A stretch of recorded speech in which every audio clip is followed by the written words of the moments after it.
আসসালামু আলাইকুম। আপনাদেরকে এর আগে দেখিয়েছিলাম এই জমিটা ঘাস কাটছি, আর এই সাইডের জমিটাই ঘাস লাগানো ছিল, ছোট সাইজের ছিল। দেখেন, আপনাদেরকে আরেকটি জিনিস আমি বলেছিলাম যে আমি ঘাসের একটা এক্সপেরিমেন্ট করছি।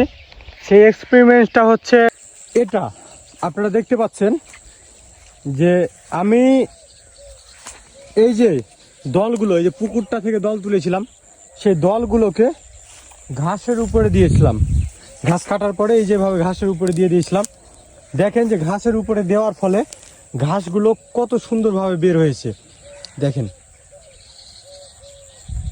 আপনারা দেখতে পাচ্ছেন যে ঘাসগুলো এত সুন্দরভাবে বের হয়েছে, আসলে না দেখলে আপনারা বুঝতে পারতেন না।